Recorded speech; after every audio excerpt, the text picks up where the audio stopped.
Assalamualaikum warahmatullahi wabarakatuh.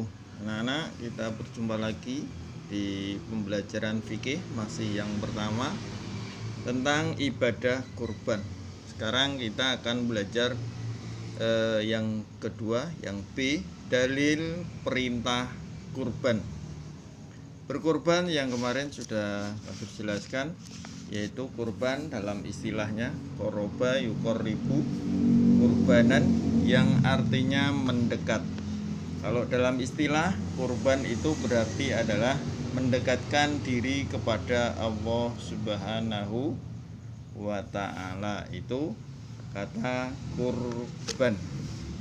Kemudian dalilnya, ibadah kurban adalah salah satu ibadah yang sangat dianjurkan atau ditekankan oleh agama Islam yang dilaksanakan setiap setahun sekali ketika datang hari raya Idul Adha, yaitu tanggal 10 Dzulhijjah.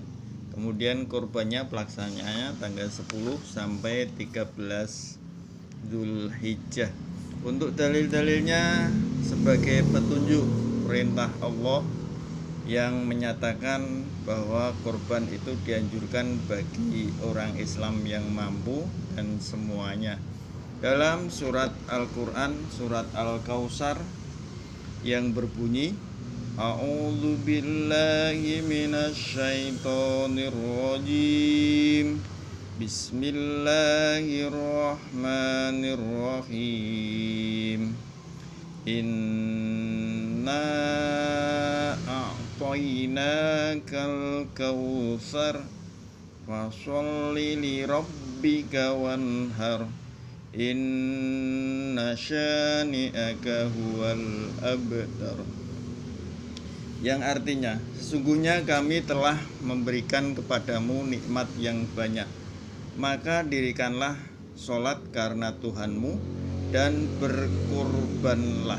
Sesungguhnya orang-orang yang membenci kamu dialah yang terputus.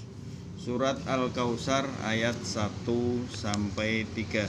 Ayat ini menjelaskan bahwa kita sebagai umat Islam, apabila kita mampu, kita sisa uang cukup untuk berkurban, maka kita dianjurkan untuk berkurban. Surat ini menjelaskan tentang nikmat Allah yang telah diberikan kepada kita semuanya, dan apabila kita telah mendapat nikmat itu, kita diperintahkan untuk mendirikan sholat, menjalankan sholat, terutama sholat 5 waktu.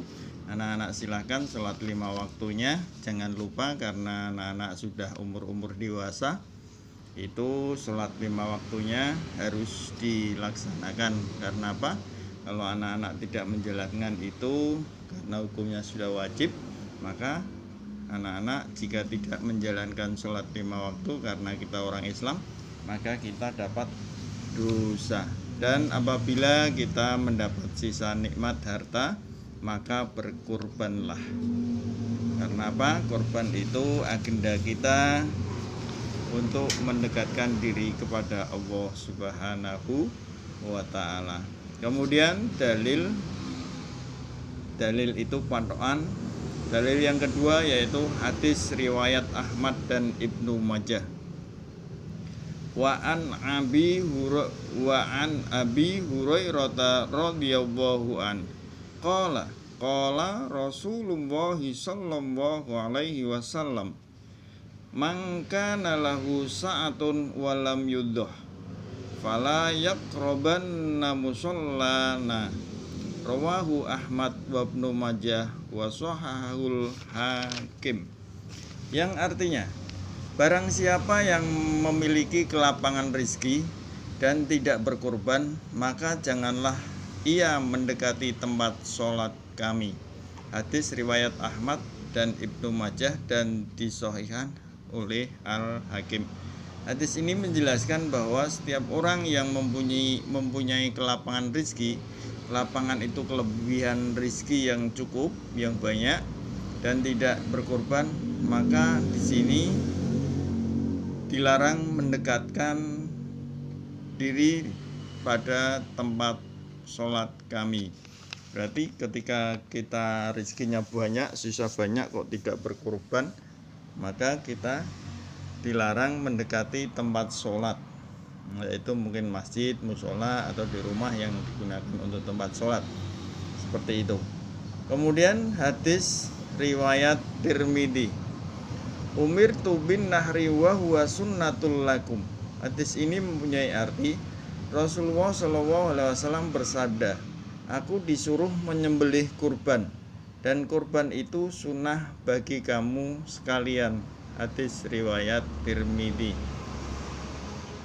Itu hadis menjelaskan bahwa kurban itu hukumnya sunnah. Yang kemarin sudah kita ulas bahwa hukum kurban adalah sunnah muakkadah. Berarti setiap orang yang mampu, yang mempunyai kelapangan rizki, disunahkan untuk menyembelih hewan kurban. Boleh kurban itu disampaikan ke panitia kurban, boleh disembelih sendiri. Adapun dalil hadis yang lain disebutkan dari Ibnu Umar RA, ia berkata, Rasulullah SAW tinggal di kota Madinah selama 10 tahun dan setiap tahun beliau menyembelih hewan kurban. Hadis riwayat Tirmidzi dan Ahmad.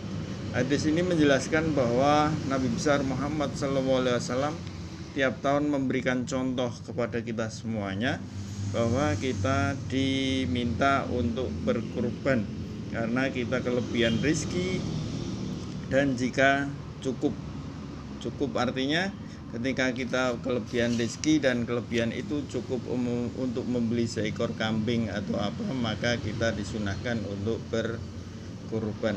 Demikianlah dalil patokan yang menjelaskan tentang hukum sunnah kurban. Dari Batur cukup sekian. Saya akhiri. Assalamualaikum warahmatullahi wabarakatuh. Selamat belajar, selamat menjaga kesehatan. Semoga kita terhindar dari musibah virus corona. Terima kasih. Dari Batur. Selamat belajar. Wassalamualaikum warahmatullahi wabarakatuh.